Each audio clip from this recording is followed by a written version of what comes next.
राजनीति करनाल से नहीं पूरे देश से बदलने वाली है। मैं आपको दावे के साथ कह रहा हूं, आप तारीख नोट कर लेना और मेरे को 4 जून को आके पूछ लेना। 200 से नीचे रहेंगे, ये कितना ही रही हो। कोरोना में अभी जो प्रोग्राम हुआ था भाजपा का, उसमें कहीं एक बात की थी पूर्व मुख्यमंत्री ने कि संजय भाटी ने जिम्मेवारी ली है कि ज्यादा से ज्यादा वोटों जितवा करके दिल्ली भेजेंगे। ज्यादा वोटों से हरवा करके ना, जितवा के कैसे भेजेगा? जितवा के भेजने की हिम्मत होती तो खुद ही लड़ लेता। ये भी बोल रहा है कि मुझे सिर्फ साइन करने आना है और उसके बाद जीतने। क्यों ना? पूर्व मुख्यमंत्री जी फिर कोठी किराए पे ली है ना, इसका मतलब भागना है यहाँ से। अगर यहाँ रहने की नीयत होती तो रजिस्ट्री करा लेते। माल तो बहुत है सर। 400 पार का नारा दिया भाजपा ने, बिना सोचे समझे दे दिया। अरे स्मार्ट सिटी का माल लेके सारा पट्टी किराना में लगा दिया, उसका सवाल पूछो ना।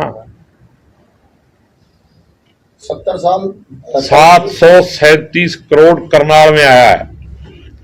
आप सारे करनाल के रहने वाले हो, मेरा आपसे भी सवाल है, आप पत्रकार हो, फौजी पत्रकार बनो और ढूंढो 737 करोड़ कहां लगा है। कर्ण कमल को एक रास्ता बनाया ग्रीन बेल्ट के बीच में से, उसका एप्लीकेंट भी बता दो कौन है, उसके बदले में पैसे किसने जमा कराए हैं वो भी बता दो। किसी को अगर आपको अपने घर के लिए भी रास्ता लेना पड़े तो करोड़ों रुपये देने पड़ेंगे उसके लिए।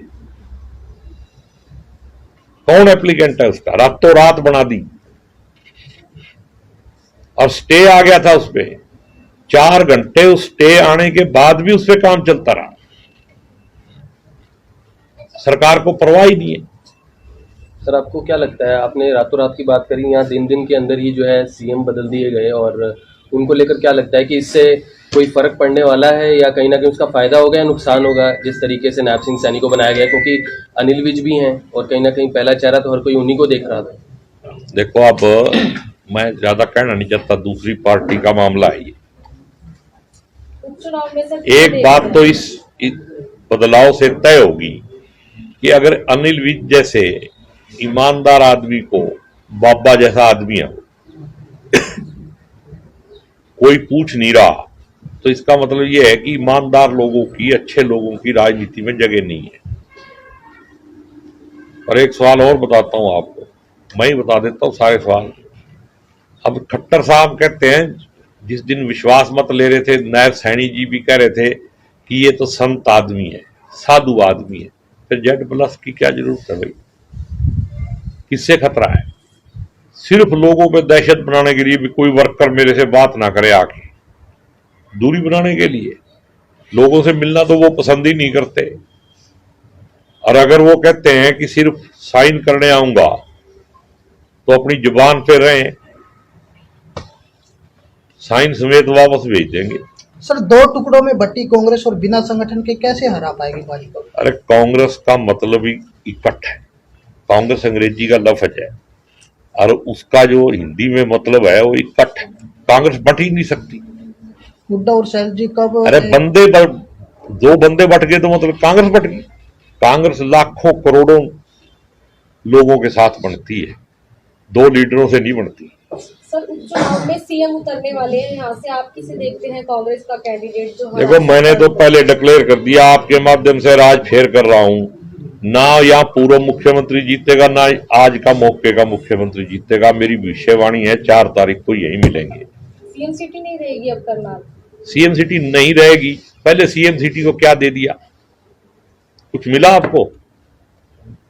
मैं कह रहा हूं हमारा 737 करोड़ का हिसाब दो, मैंने एप्लीकेशन दे रखी है, उसकी जांच कराओ, इलेक्शन से पहले जवाब दो। मैंने एप्लीकेशन दे रखी है, विधानसभा में सवाल आया तो वो जवाब नहीं दिया कि एक ग्रीन बेल्ट से रास्ता कैसे बनाया आपने। कोई डीसी जवाब नहीं देता। तो ये जो लोकतंत्र को हत्या करने का काम ये कर रहे हैं, इनको जनता इस बार माफ नहीं करेगी। और आने वाले समय में आप देखोगे बदलाव का समय। एक मुख्यमंत्री शराब नीति बनाने में, उसके बदले चंदा लेने में ईडी घर से उठा के ले जाती है, और एक शराब घोटाले की जांच भी नहीं करी। और ये विधानसभा में मुद्दा भी उठा, मैंने तो इसके ऊपर सीधा पूछा था भाई जब तीसरे आदमी को सड़क पे जाने की इजाजत नहीं थी तो क्या सरकार ने ही तो किया ये? तो जब सरकार ने ही घोटाला किया है तो जांच किसकी कर रहे हो भाई? अगर मुख्यमंत्री जी की सीआईडी फेल होगी हो, उनको पता नहीं हो, तो भी मुख्यमंत्री की गलती है। और अगर सीआईडी नहीं फेल हुई है तो इसका मतलब मुख्यमंत्री आदरणीय मनोहर लाल जी ने ही घपला करवाया है, उनकी मिली भगत है इसमें। तो उसकी भी जांच होनी चाहिए, बाहर आना चाहिए, उनके खिलाफ भी एक्शन होना चाहिए। तो देश में दो कानून तो है नहीं कि अगर मुख्यमंत्री ऑपोजिशन का है तो दूसरा कानून काम करेगा, और अगर वो बीजेपी का है तो दूसरा कानून काम करेगा। तो इस तरीके की जो संवैधानिक कमियां हैं और संविधान के साथ खेल किया जा रहा है, इससे मेरे को लगता है कि इनको जो है सीआईडी रिपोर्ट मिल गई है कि आप हार रहे हो। और मेरा भी पूर्ण विश्वास है कि तानाशाह आज का जो है वो हार चुका है, जनता से डर गया है, इसीलिए इस तरीके के काम कर रहा है। कभी तेलंगाना से किसी लड़की को उठा ले आए, कभी कहीं ले आए। तो क्या बीजेपी का भी कोई आदमी आज तक पकड़ा गया? ऐसे हथकंडे डरा हुआ आदमी करता है और वो डर चुका है।